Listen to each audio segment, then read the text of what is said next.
napapansin sa iyong mga kapaligiran.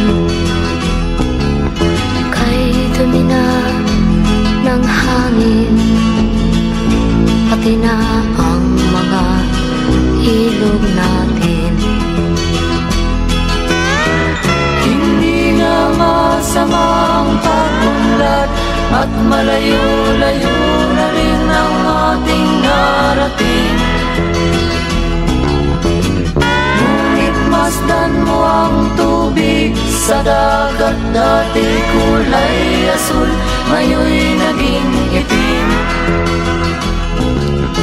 Ang mga duming ating ikinalat sa hangin, sa langit, huwag na nating paabutin. Upang kung tayo'y pumanaw man sa sariwang hangin, sa langit natin matitikman. Mayroon lang akong hinihiling, sa aking pagmanaw sana ay tag-ulan. Gitara ko ay aking dadalhin, upang sa ulap na lang tayo magkantahan.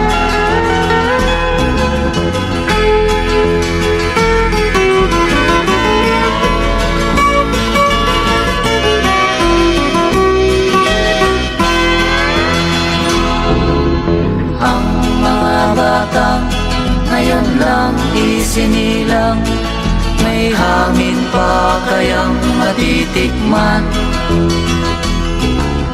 May mga puno pa kaya silang aakyatin?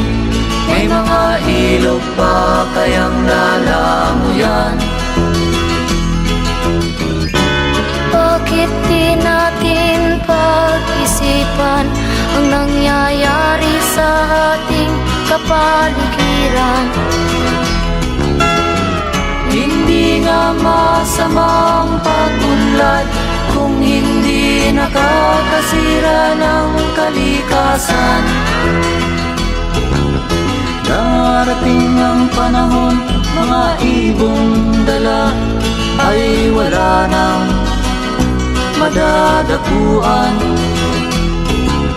Masdan mo ang mga punong dati ay kay tatag, ngayon'y namamatay dahil sa ating kalokohan.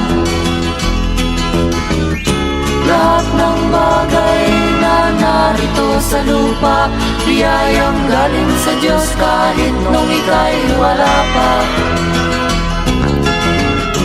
Ingatan natin at huwag nang sirain pa, pagkat pag kanyang linawi tayo'y mawawala na. Mayroon lang akong hinihiling, sa aking pagmanaw sana ay tag-ulan.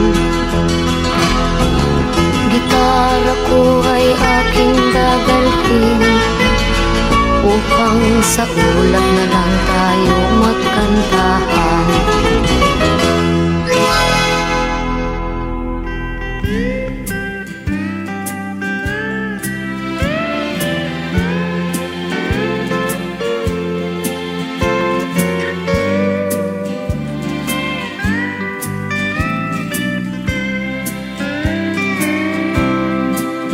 Nakatanggap ako ng sulat mula sa amin, nakalarawan doon ng marami kong alaala.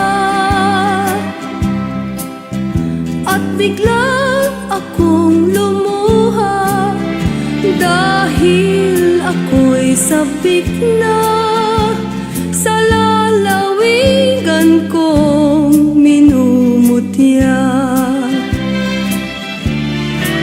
Naghihintay pa rin ang irong ko doon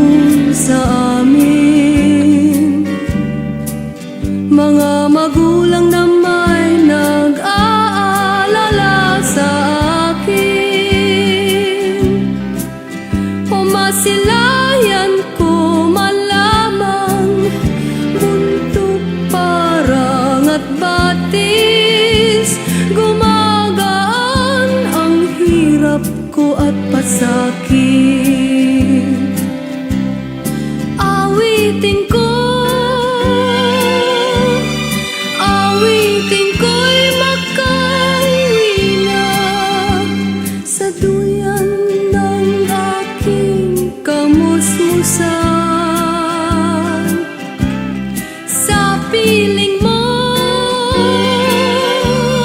Sierra Madre, kandungan mo'y laging hinahanap.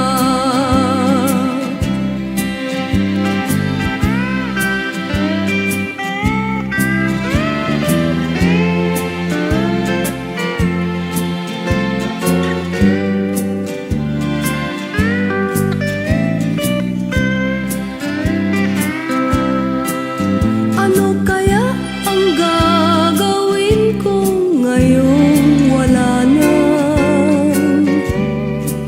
natitirang pag-asa sa aking mga pangarap? Kaya't kung